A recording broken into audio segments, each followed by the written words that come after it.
എൻ്റെ നെറ്റിയിലിരിക്കുന്ന പൊട്ട് കണ്ടോ? ഇത് വേറൊന്നുമല്ല, നീലൂട്ടൻ എന്നെ ഒന്ന് ഒരുക്കിയതാണ് കേട്ടോ. ഇത് അമ്മയുടെ പൊട്ട് ഡ്രോയിലിരുന്നത് ഇവൻ തന്നെ എടുത്തുകൊണ്ട് പോയതാണേ. ഞാൻ വീഡിയോ എടുത്തുകൊണ്ടിരുന്നപ്പോൾ 2 മാമന്മാർ വന്നു. അപ്പോൾ നൈസായിട്ട് തിരിഞ്ഞു പോയിരുന്നു. ഞാൻ കടിച്ചുകൊണ്ടിരിക്കുന്നത് കരിക്കാണേ. അപ്പോൾ വൈകിട്ടായപ്പോൾ ചായ ഇട്ടുകൊണ്ട് നിന്ന സമയത്ത് ഒരു ചെറിയ മഴയൊക്കെ പെയ്തു കേട്ടോ. അതുകൊണ്ട് ആ സാരി കണ്ടോ, അത് വേറൊന്നുമല്ല കേട്ടോ, അമ്മ കെട്ടി വെച്ചേക്കുന്ന സാരി കേട്ടോ. അവിടെ കുറേ കൃഷിയുള്ളതുകൊണ്ട് പന്നി കയറരുത് എന്ന് വിചാരിച്ചിട്ട് അമ്മ ഇങ്ങനെ സാരി കെട്ടി വെച്ചേക്കും കേട്ടോ. സാരി കാണുമ്പോൾ പന്നി ചിലപ്പോൾ വിചാരിച്ചാലോ അതവിടെ മനുഷ്യനേതോ ആരാണ്ട് നിൽക്കുമോ അന്ന്. പന്നിക്കറിയാവോ അത് മനുഷ്യൻ്റെ സാരിയാന്നൊക്കെ അറിയായിരിക്കുമല്ലേ? അപ്പോൾ അതാ ചീനിയൊക്കെ അതാ കൊന്നത്തെങ്ങ് പോലെ പൊക്കത്തിൽ പോകുന്നുണ്ട്. പിന്നെ ഫ്രണ്ടിലോട്ട് വന്നപ്പം മണ്ണെല്ലാം നല്ലതായിട്ട് നനഞ്ഞ് കിടപ്പുണ്ട്. ചെറിയൊരു ചാറ്റൽ മഴയേ ഉണ്ടായിട്ടുള്ളൂ കേട്ടോ. വിളക്ക് കത്തിക്കാനായിട്ട് അമ്മ വിളക്കൊക്കെ തേച്ച് വെച്ചേക്കുവാന്നേ. ഇനി ഞാൻ പോയി കുളിച്ചിട്ട് വന്നിട്ട് വിളക്കൊക്കെ കത്തിക്കണം.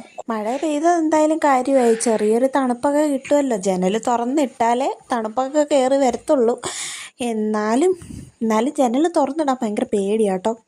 പിന്നെ ചായ കുടിക്കാനായിട്ടിരുന്നപ്പോൾ എൻ്റെ ബ്രഷും എടുത്തുകൊണ്ട് വന്നു. ഞാൻ വിചാരിച്ചു ഇനി ചായ കുടിക്കുന്ന സമയത്ത് ഞാൻ ഇനി പല്ല് തേക്കാനായിരിക്കും. എൻ്റെ തലയിലിരിക്കുന്ന കണ്ടോ, നമ്മൾ പുതിയ മെത്ത ഇവിടെ വാങ്ങിച്ചപ്പോൾ അമ്മ മെത്ത വാങ്ങിച്ചു കേട്ടോ, 2 മെത്ത വാങ്ങിച്ച്. അപ്പോൾ അതിൻ്റെ കവറിളകിയപ്പോൾ അതിൻ്റെ സൈഡിലിരുന്ന സാധനം കേട്ടോ. എനിക്കും അമ്മയ്ക്കും വെച്ച് കൊടുത്തിട്ടുണ്ടായിരുന്നു. ഹെൽമെറ്റ് വെച്ചുകൊണ്ട് ചായ കുടിക്കണമെന്നൊക്കെ പറഞ്ഞിട്ട്. മറ്റേ നമ്മൾ പറയത്തില്ലേ ഹെൽമെറ്റ് വെച്ചുകൊണ്ട് വണ്ടി ഓടിക്കണം എന്ന് പറയത്തില്ലേ, അതേപോലെ നീലൂട്ടനും ചായ കുടിക്കുന്നു. നീലൂട്ടനും കുളിച്ചില്ല കേട്ടോ. നീലൂട്ടനെയും കുളിപ്പിക്കണം, ഇനി എനിക്കും കുളിക്കണം. പിന്നെ അത് കഴിഞ്ഞിട്ടേ അമ്മ കുളിക്കുന്നുള്ളൂ. അമ്മയ്ക്ക് പനി ആയതുകൊണ്ട് അമ്മ കുറച്ച് ദിവസമായിട്ട് തല നനയ്ക്കുന്നില്ലായിരുന്നു. ഇന്ന് തല നനയ്ക്കണം എന്നൊക്കെ വിചാരിച്ചിരിക്കുക. അങ്ങനെ പെട്ടെന്ന് ഞാൻ വിളക്കൊക്കെ കത്തിച്ചിട്ട് വന്നു കേട്ടോ. കുളിയൊക്കെ കഴിഞ്ഞ് വിളക്കൊക്കെ കത്തിച്ചു, നീലൂട്ടനെയും കുളിപ്പിച്ചു.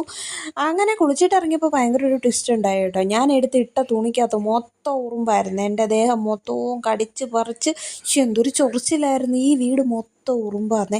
എന്തൊക്കെ ചെയ്തിട്ടും ഉറുമ്പ് പോകുന്നില്ല. പിന്നെ നീലൂട്ടൻ പതിവ് പോലെ തന്നെ ബോറടിക്കുമ്പോൾ ഉള്ള കളികളിൽ ഏർപ്പെട്ടിട്ടിരിക്കുവാന്നേ. ഉള്ള കസേര എല്ലാം കൂടെ നമ്മുടെ റൂമിൽ കൊണ്ടുവച്ചിട്ട് നിരത്തി വെച്ച് ട്രെയിനോ വീടോ ഏതാണ്ടൊക്കെ ഉണ്ടാക്കിക്കൊണ്ടിരിക്കും കേട്ടോ. അപ്പോൾ ഇത് കൊരണ്ടിയാന്നേ, പണ്ട് തൊട്ടേ നമ്മുടെ വീട്ടിലുള്ളൊരു കൊരണ്ടിയാണ്. അതെടുത്ത് വെച്ചിട്ടാണ് ഇപ്പോൾ കളി. അപ്പം ക്യാമറ വേണ്ട, പിന്നെ അവൻ ഇങ്ങനെ ഓരോ അഭിനയങ്ങൾ ഇങ്ങനെ കാഴ്ച വെച്ചുകൊണ്ടിരിക്കും. അപ്പോൾ പിന്നെ അതും കൂടി നടക്കട്ടെ എന്ന് വിചാരിച്ചു. അപ്പോൾ ഇത്രയൊക്കെയുള്ളൂ. അടുത്ത ദിവസം അല്ലെങ്കിൽ അടുത്ത വീഡിയോയിൽ കാണാം.